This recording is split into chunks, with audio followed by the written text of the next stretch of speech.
신명기 17장 14절로 20절의 말씀을 가지고 말씀 공부가 먼저입니다 라는 제목으로 또 세 번째 날 특세 말씀 나눕니다. 영국 출신의 세계적인 복음주의 신학자인 제임스 패커의 책 가운데 거룩한 재발견이라는 책이 있습니다. 이 책 가운데 이런 주장이 있습니다. 성도의 영적인 성장은 세 가지가 필요한데 더구마, 교리가 필요하고 경험, experience가 필요하고 실천, practice가 이 세 가지가 균형을 이루어야지 성장할 수 있다 이야기를 합니다. 여기서 이 제임스 패커는요, 교리는 신학 또는 하나님의 말씀을 공부하는 말씀 공부로 해석할 수 있다 이야기를 합니다. 생각해 보면 우리에게 교리도 중요하고 경험도 중요하고 실천도 다 중요하지만 제임스 패커는 여기에서 순서적으로 가장 먼저 두는 것이 바로 교리, 말씀 공부에 두고 있습니다. 여러분, 이유가 있습니다. 말씀 공부가 건전하고 굳건해야 그 위에서 체험하는 경험도 굳건할 수 있습니다. 말씀 공부가 교리와 복음적이어야 그 행동도 복음적으로 나타날 수 있는 겁니다.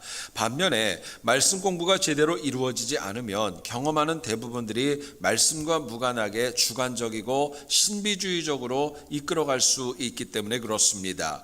실제로 오늘날 이단과 신비주의와 또 사이비 종교의 특징이 있다면 건강한 말씀 공부와 교리의 기초를 두고 있지 않음이 그 원인으로 지적되고 있습니다. 또 건전한 말씀 공부가 이 악한 세상에서 기독교인답게 하나님 백성답게 살아가도록 하는 실천하게 하는 능력의 원천이 된다는 거예요.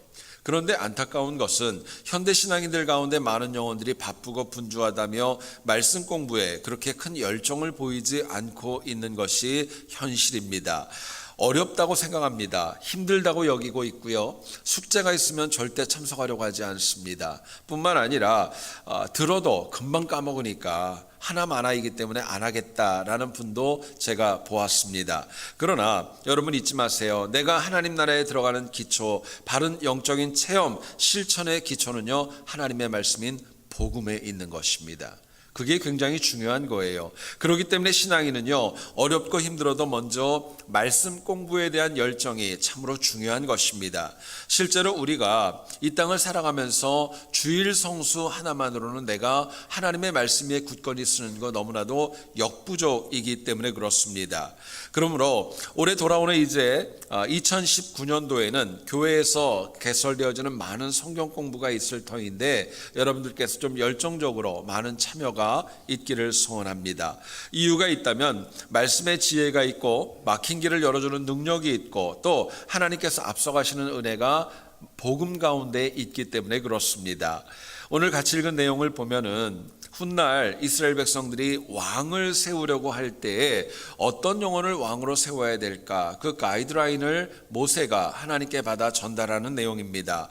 모세는 왕을 세운다는 것도 중요하지만 더 중요한 것은 그 세워진 왕이 제구실하기 위해서 과연 무엇이 필요한가, 이것을 강조합니다. 여러분, 베드로전서 2장 9절에서 우리 각자에게 얘기를 합니다. 너희는 왕 같은 제사장이다 말씀합니다. 여러분, 내가 알건 모르건 간에 나는 하나님 앞에 왕처럼 존귀한 자이고 왕으로 쓰임받아야 되고 왕으로 살아가야 될 존재라고 저희들에게 말씀합니다. 문제는 우리가 그냥 왕의 정체성만이 아니라 왕답게 살아가기 위해서 무엇이 필요한가, 그것을 캐치하는 지혜가 필요합니다. 여러분, 다른 무엇보다도 하나님의 말씀이고 성경 공부입니다. 말씀 공부를 통해야 우리의 신앙적인 체험도 굳건할 수 있고 우리의 실천도 복음과 곁나가지 않는 그런 제구시라는 능력을 가질 수 있기 때문에 그렇습니다.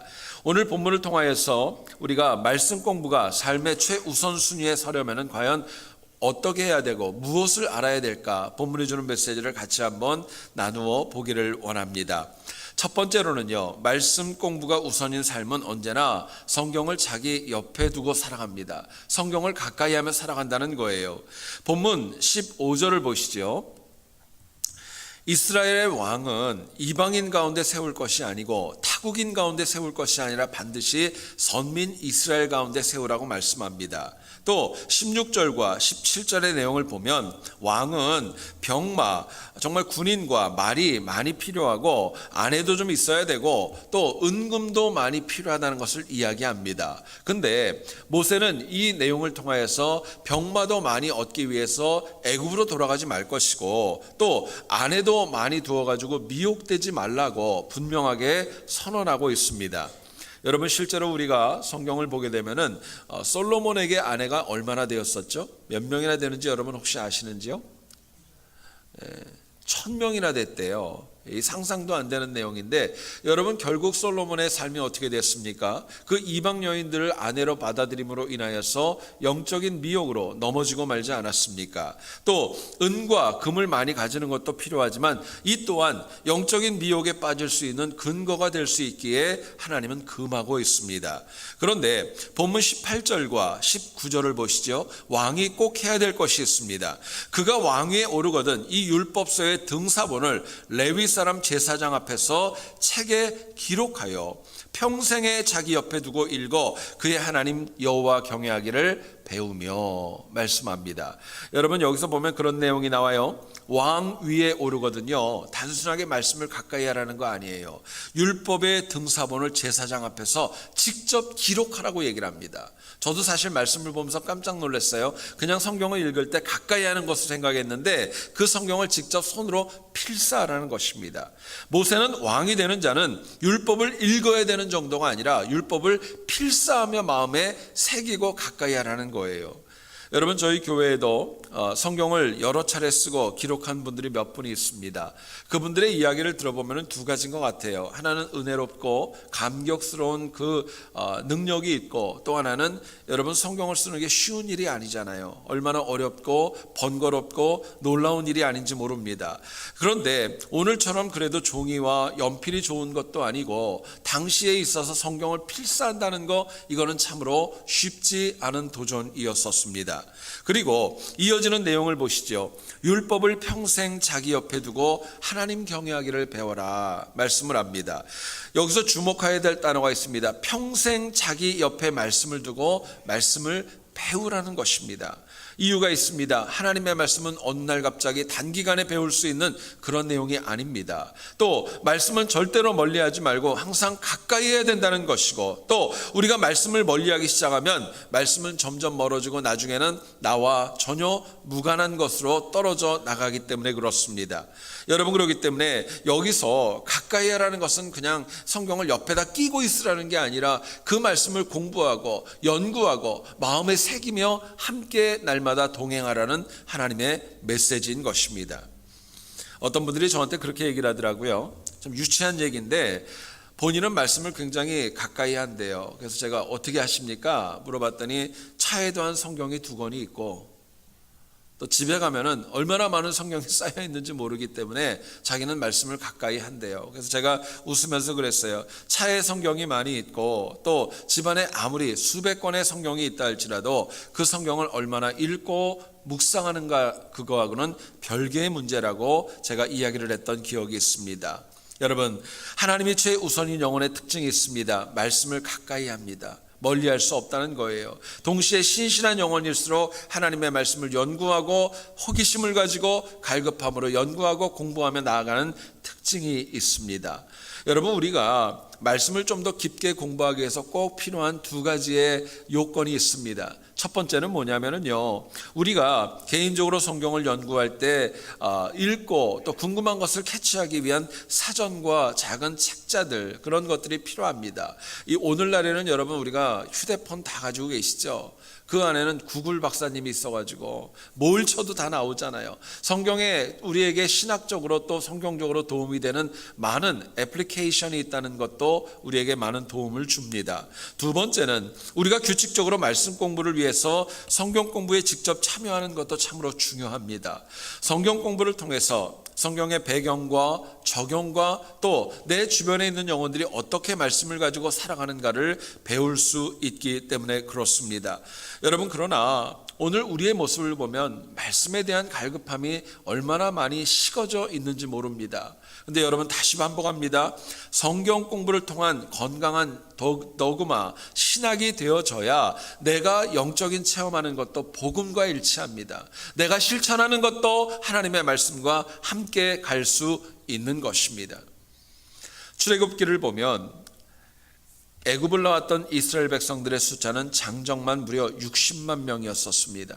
젖과 꿀이 흐르는 땅을 향하여 정말 보무도당당하게 전진해 나갔었는데, 여러분, 장정만 60명이었다면은 사실은 아이들과 여성들과 노인들을 만약에 포함한다면 적어도 200만 명은 되었다라고 이야기를 합니다. 저는 말씀을 묵상하다 생각해 봤습니다. 그 200만 명이 넘는 그 많은 사람들 중에서 과연 누가 하나님의 말씀을 가장 잘 알았을까요?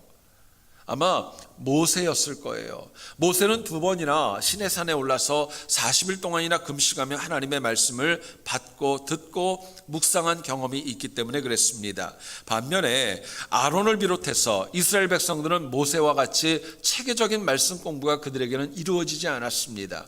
여러분, 잘 들어보세요. 안타깝게도 그들에게는요, 하나님의 말씀인 도그마가 없었어요. 실천도 없었어요. 그런데 한 가지 있었던 거는요, 어느 누구도 보지 못했었던 놀라운 체험과 삶의 기적과 같은 것들은 다 너무나도 많이 봤던 것입니다. 문제는 말씀 공부가 그들의 삶의 기초에 되어 있지 않으니까 가데스 바네아에서 하나님의 말씀을 배반하고 결국에는 여호수아와 갈렙을 제외한 누구나가 1세대는 다 광야에서 죽는 그런 심판을 받게 되었던 것입니다.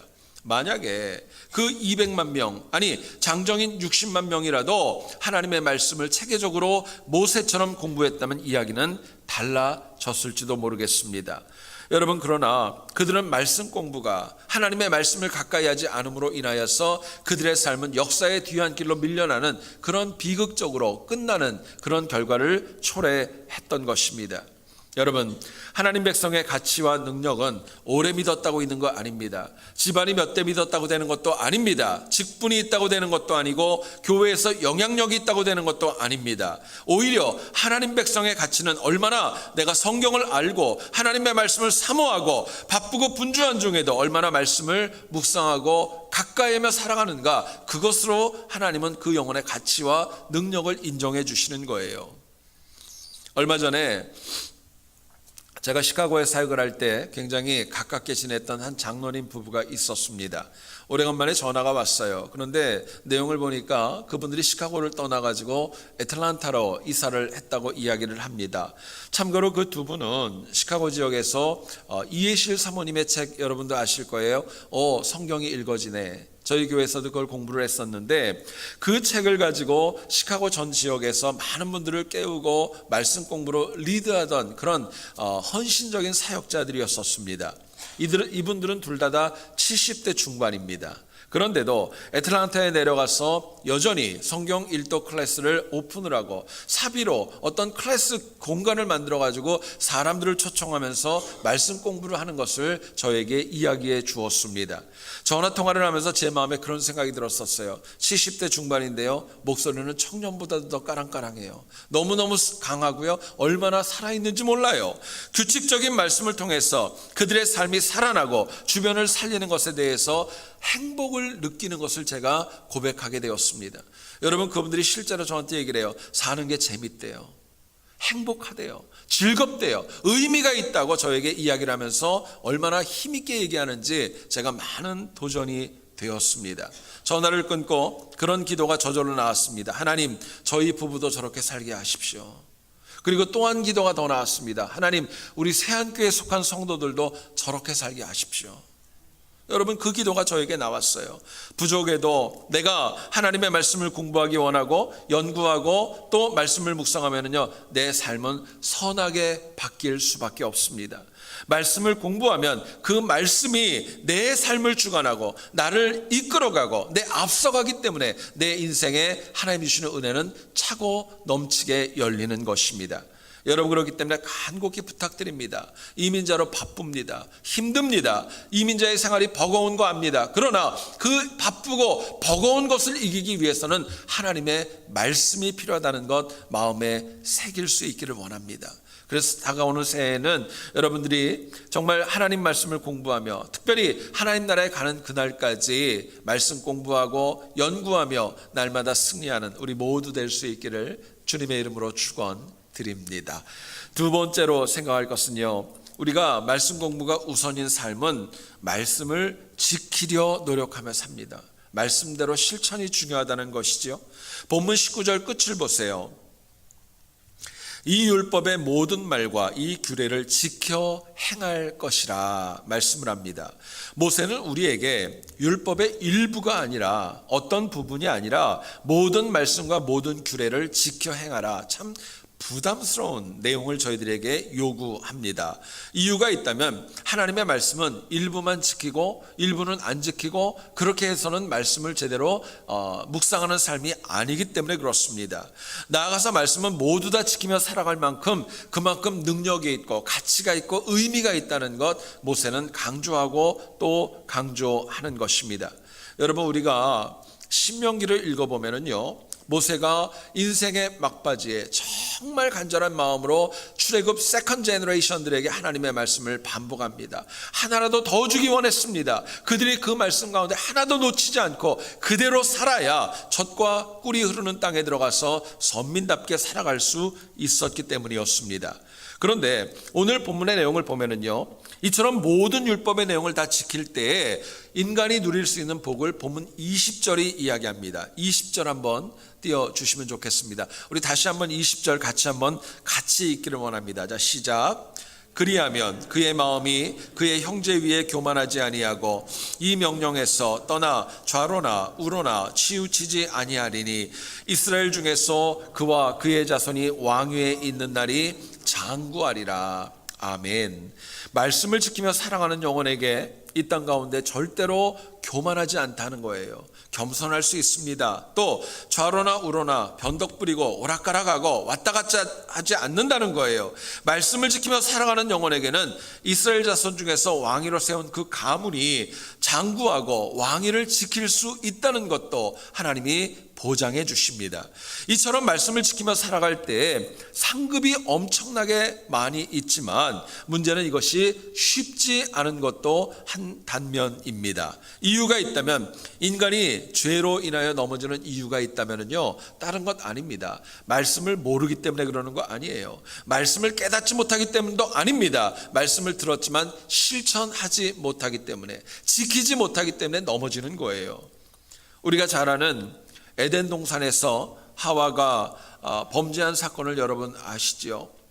하나님께서는 그렇게 명령을 하셨습니다. 선악과를 먹으면 너희가 정령 죽으리라 말씀을 하셨죠. 그런데 악한 마귀가 하와에게 다가와서 미혹합니다. 선악과를 먹어도 안 죽을 거라고, 니네가 먹으면 하나님처럼 되니까 괜히 말씀하신 거라고. 근데 놀라운 것은요, 하와가 그 이야기를 듣고 말이 바뀝니다. 하나님은 정령 죽을 것이다 말씀하셨지만 죽을지도 몰라, 안 죽을 수도 있다는 거예요. 여러분, 왜 이렇게 됐습니까? 말씀에 대한 깊은 깨달음 없었어요. 공부 없었어요. 그리고 그 말씀을 지키려는 의도와 지키는 모습이 없었기 때문이었습니다. 여러분, 생각해 보세요. 인간의 죄가 시작되어진 것은 하나님의 말씀을 지키지 않음으로 시작되었다는 것을 저희들에게 말씀합니다. 그렇기 때문에 우리가 하나님과 다시 관계를 이어가고 하나님의 은혜를 회복하기 원한다면요, 말씀을 지키려는 열정이 필요합니다. 여러분, 다시 반복합니다. 아는 게 중요한 거 아닙니다. 깨닫는 것도 중요한 거 아닙니다. 할 수 있는 만큼 지키는 것입니다. 그래야 하나님께서 우리에게 우리 인생의 길을 열어 가시겠다 말씀해 주십니다. 여러분, 잘 들어보세요. 우리가 교만에 빠지지 않으려면, 내 삶이 좌우로 치우치지 않으려면, 무엇보다 내 삶의 복이 끊어지지 않고 장구한 은혜가 누리려면은 말씀은 이야기합니다. 하나님의 말씀을 어려워도 지키라는 거예요. 실천하라는 것입니다. 말씀을 듣고 지킴이 어렵지만 그래도 지키려고 노력하는 영혼에게는 그냥 못해 하는 영혼보다는 나을 수 있고 은혜가 있다고 저희들에게 말씀하는 것입니다. 여러분, 오늘날 많은 신앙인들의 문제가 있습니다. 나 편한 것만 지키려고 합니다. 오죽하면 농담 가운데 그런 말이 있겠어요. 마태복음, 마가복음, 누가복음, 요한복음 그 뒤에 하나가 더 있대요. 뭔지 아세요? 내가 복음이에요. 내가 복음. 내가 정했고 내가 읽고 나 좋아하는 것만 채워진다는 겁니다. 여러분, 많은 분들이 그렇게 얘기를 해요. 내가 말씀을 지키지 않은 것보다 아주 작은 거 지킨 거 가지고 과대 포장할 때도 있어요. 내 위주로 해석합니다. 내 편한 대로 받아들이기 때문에 영적인 부작용이 남이 아니라 내 안에 다가오는 것입니다. 자, 그렇다면 우리가 도대체 어떤 말씀을 최우선으로 지켜야 될까요? 어떤 말씀을 내가 지켜야 내 삶이 하나님의 은혜로 풍요로울 수 있을까? 성경은 저희들에게 이렇게 도전합니다. 성령 하나님께서 지금 나에게 주시는 말씀이 있다면요, 그거부터 실천하세요. 내 마음에 감동을 주고 내 마음에 뜨거움을 주고 내 마음에 자극을 주고 내 마음에 찔림이 있다면 그거부터 하시는 거예요. 바울은 저희들에게 분명히 얘기합니다. 성령이 너희 안에 있는 것을 알지 못하느냐. 주님도 말씀합니다. 성령 하나님께서 우리에게 때마다 일마다 가르쳐주고 생각나게 하신다고 저희들에게 약속해 주셨습니다. 여러분, 그렇기 때문에 삶의 모든 순간마다 성령 하나님께서 나에게 주시는 말씀이 있다면, 지키고 실천하는 노력이 있다면 우리의 인생은 바뀔 수밖에 없는 것입니다. 여러분, 제 얘기를 잘 들어보세요. 우리가 내 삶의 현장에서 주시는 말씀을 지키기 시작하면요, 또 다른 말씀을 또 지킬 수도 있습니다. 말씀을 지키는 것이 반복이 되면 습관이 됩니다. 그리고 그 습관이 반복되어지면 그 사람의 인격이 됩니다. 그리고 그 말씀을 지키는 인격이 반복되어지면 그 사람의 생활과 모든 것들이 말씀을 지키게 됩니다.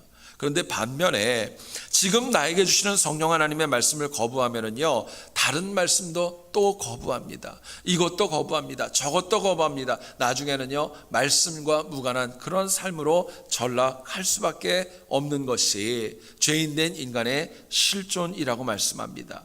여러분, 다시 부탁드립니다. 다른 것 하려고 하지 마시고요, 지금 성령 하나님이 나에게 감동하시는 거, 내가 하기를 원하는 거, 내 마음을 뜨겁게 하는 거, 찌르는 거, 그거부터 실천하실 때 내 삶은 바뀔 줄을 믿습니다. 우리가 많이 아는 찬양 가운데 그런 찬양이 있죠. 내일 일은 난 몰라요. 여러분 아시죠? 그 찬양 가사가 이렇습니다. 내일 일은 난 몰라요. 하루하루 살아요. 불행이나 요행함도 내 뜻대로 못해요. 험한 이 길 가고 가도 끝은 없고 고네요. 주님 예수 팔레미사 내 손 잡아 주소서. 고백을 합니다. 여러분, 이 찬양의 작시자가 내일 일은 난 모른다, 이 얘기를 어떤 의미로 썼을까요? 내일 일은 모르니까 나는 오늘 내 마음대로 살 거야, 하루살이처럼 살 거야, 이런 의도로 지은 거 아니잖아요. 내일 일은 잘 모르지만 오늘 지금 나에게 주시는 말씀대로 내가 살아가고 주님을 따라가겠다는 결단이 이 찬양 안에 있는 것입니다. 내 뜻대로 불행이나 요행함 아무것도 결정할 수 없다는 거, 이 작시자는 너무너무 잘하는 거예요. 생각해 보시죠. 만약에 내가 내 행복을 만들 수 있고 내가 원하는 대로 모든 것이 되면은 어느 누가 불행하겠어요? 어느 누가 가난하고 어느 누가 힘들고 어느 누가 버거운 삶이라고 고백하겠습니까? 결국 진정한 행복과 은혜는 다른 것 아닙니다. 성령님이 지금 나에게 주시는 말씀을 지킬 때, 실천하려는 노력이 있을 때 새로운 행복과 은혜의 길은 열릴 수 있는 것입니다. 여러분, 힘들고 어려워도 오늘 나에게 주시는 이 말씀, 내 마음을 두드리는 말씀, 나를 감동하는 그 말씀에 우리가 순종할 수 있기를 원합니다. 그리고 그 말씀을 통하여 우리가 이전보다 더 나아지고 더 바른 은혜 위에 서는 우리 모두 되어질 수 있기를 다시 한번 주의 이름으로 축원드립니다.